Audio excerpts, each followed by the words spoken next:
Cutting south പ്രചാരണത്തിനെതിരെ കേസരിയുടെ നേതൃത്വത്തിൽ തലസ്ഥാനത്ത് മാധ്യമ കോൺക്ലേവ് സംഘടിപ്പിച്ചു. ഭാരതത്തെ 16 രാജ്യങ്ങളായി വിഭാഗിക്കണം എന്ന നിലപാട് തന്നെയാണ് കമ്മ്യൂണിസ്റ്റ് പാർട്ടിക്കുള്ളതെന്ന് വ്യക്തമാക്കണമെന്ന് കോൺക്ലേവിൽ പങ്കെടുത്ത പ്രജ്ഞാ പ്രവാഹ് ദേശീയ സംയോജകൻ ജെ നന്ദകുമാർ പറഞ്ഞു. ഐസൻ ജോസ് ചേർന്നു വിവരങ്ങളുമായി. ഐസൻ, ഈ കോൺക്ലേവുമായി ബന്ധപ്പെട്ട വിവരങ്ങൾ എന്തൊക്കെയാണ്?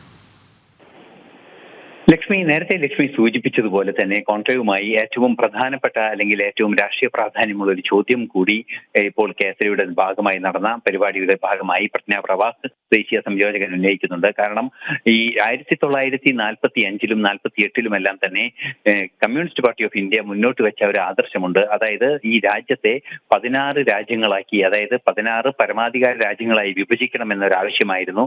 ആ തീസിസിന് എതിരായ നിലപാട് ഒരു സാങ്കേതികത്വത്തിന്റെ പേരിൽ മാത്രം പ്ലീനം ചേർന്ന് നടത്തുകയും ഒക്കെ ചെയ്താണ് അതിൽ നിന്നും പിന്മാറിയത്.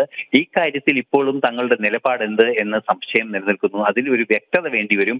കമ്മ്യൂണിസ്റ്റ് പാർട്ടികൾ അക്കാര്യത്തിൽ ഒരു തീരുമാനമെടുക്കണം. അന്ന് അവിഭക്ത കമ്മ്യൂണിസ്റ്റ് പാർട്ടിയാണെങ്കിൽ ഇന്ന് 2 കമ്മ്യൂണിസ്റ്റ് പാർട്ടികളും ഇക്കാര്യത്തിൽ വ്യക്തമായ മറുപടികൾ പറയണമെന്ന നിലപാടാണ് അദ്ദേഹം തുറന്നു പറഞ്ഞത്. രാവിലെയാണ് ഈ കോൺക്ലേവ് ആരംഭിച്ചത്. കേസരിയുടെ നേതൃത്വത്തിൽ നടക്കുന്ന ബ്രിഡ്ജിംഗ് സൗത്ത് എന്ന കോൺക്ലേവ് ആരംഭിക്കുന്നത്.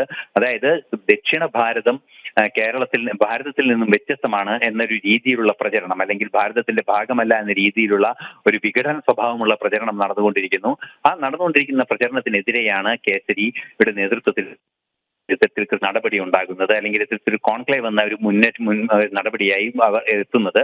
കോൺക്ലേവ് നേരത്തെ നടന്നതുപോലെ തന്നെ രണ്ടാമത്തെ കോൺക്ലേവാണ് ഇപ്പോൾ നടക്കുന്നത്. ഈ വിഷയത്തിൽ ശക്തമായ ജനകീയ അഭിപ്രായം രൂപീകരിക്കുക എന്ന ലക്ഷ്യം തന്നെയാണുള്ളത്. ഈ കോൺക്ലേവ് രാവിലെ ഗോവ ഗവർണർ PS ശ്രീധരൻപിള്ള ഉദ്ഘാടനം ചെയ്യുകയും അതിൽ നിരവധി പ്രമുഖർ പങ്കെടുക്കുകയും ചെയ്തിരുന്നു. ആ പരിപാടിയിലാണ് വളരെ കൃത്യമായ ഒരു ചോദ്യം ജെ നന്ദകുമാർ ഉന്നയിക്കുകയും അതിന് ഉത്തരം തേടുകയും ചെയ്യുക എന്ന രാഷ്ട്രീയമായ ആ ഒരു സമസ്യ നിലനിൽക്കുന്നതിനെ ഒരു പരിഹാരം കണ്ടെത്തുക എന്ന നിലപാട് വളരെ കൃത്യമായി പ്രജ്ഞാ പ്രവാഹ് ദേശീയ സംയോജകൻ ലക്ഷ്മി. ശരി, ഐസനാണ് വിവരങ്ങൾ നൽകിയത്.